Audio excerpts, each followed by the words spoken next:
Hello friends, welcome back to my channel. মামির বাড়ি থেকে বেরিয়ে আমরা চলে এলাম আমার আরেক মাসির বাড়িতে। এইটা হলো বুড়ি মাসির বাড়ি। বুড়ি মাসি হলো মঙ্গল মামার বড় বোন। চলো তাহলে এবার বুড়ি মাসির বাড়িটা ঘুরে নেওয়া যাক। দেখতেই পেলে মেন রোডের পাশেই ওর বাড়ি। এইবার চলো ভেতরে যাওয়া যাক। কাকিমা মেশোর সাথে এদিকে গল্প করতে বসে গেছে। আর এই দেখো কি সুন্দর পার্টিটা, দেখলে? আজকাল তো এই ধরনের পার্টি দেখতেই পাওয়া যায় না।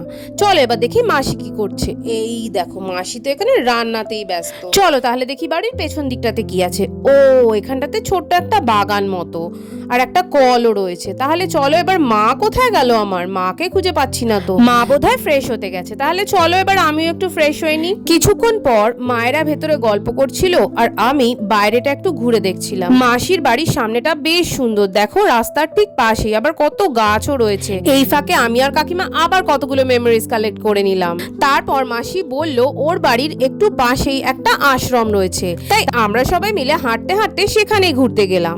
দুপুরের দিক ছিল তাই আশ্রমে খুব একটা ভিড় ছিল না। বিকেলে এখানে বেশ ভিড় হয় শুনলাম। মাসিরা তখন এইখানে এসে সময় কাটায়। এইটা একটা অনুকূল ঠাকুরের আশ্রম ছিল। তারপর আর কি এইখানেও মাসির সাথে কতগুলো ছবি তুলে নিলাম। আর এই দেখো এইখানে ওই কাশফুলের মতো ছোট ছোট ফুলগুলো ভর্তি, দেখতে পাচ্ছ? চলো তাহলে এইবার বাড়ির দিকে যাওয়া যাক। আজ বিকালেই আমাদের ট্রেন, তাই খাওয়া দাওয়া করে স্টেশনের দিকে রওনা দিতে হবে। আর এই দেখো কি সুন্দর দেখতে না এই ফুলটা। আমাকে কমেন্ট করে জানিও তো এটা কি ফুল। এইবার চলো দুপুরের লাঞ্চটা কমপ্লিট করে নেওয়া যাক।